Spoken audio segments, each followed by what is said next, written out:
Vous savez ce que c'est le truc dont j'arrive plus à me séparer depuis que j'ai commencé à écrire? Ça.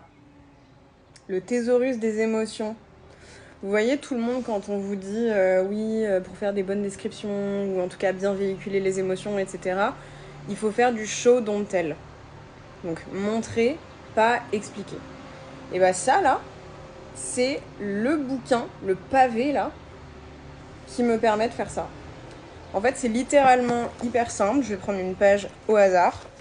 Voilà, je suis tombée sur indifférence. Et en fait,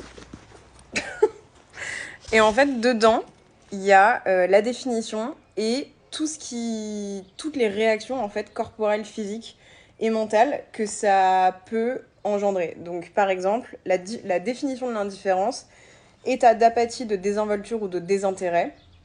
Et ensuite, on a tous les indices corporels et les comportements. Donc, les épaules sont baissées et relâchées, des marches lentes et régulières, les bras pendent mollement sur les côtés, hausser les épaules sans conviction, prendre de longues pauses avant de répondre, le regard vide ou dénué d'émotion, etc., etc., etc.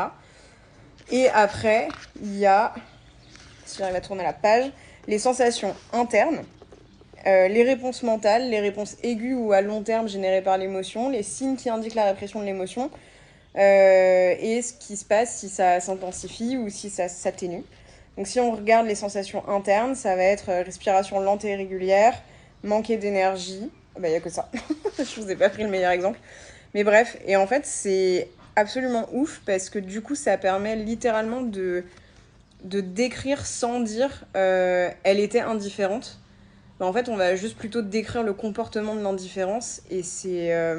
Enfin, vraiment, c'est ultra pratique et du coup, je m'en sépare pas. À chaque fois que j'ai un doute sur une émotion, sur ce que c'est, tu vois, tout à l'heure, j'avais besoin de décrire l'appréhension. Et ben, du coup, j'ai pas juste dit elle appréhendait. J'ai dit, je sais même plus ce que j'ai écrit, mais des trucs genre elle serrait les mâchoires, enfin, son cœur battait plus vite, sa respiration s'accélérait, etc., etc. Bref, voilà. Donc je voulais partager cette ressource si jamais il y en a qui connaissent pas, parce que ce truc-là est devenu indispensable.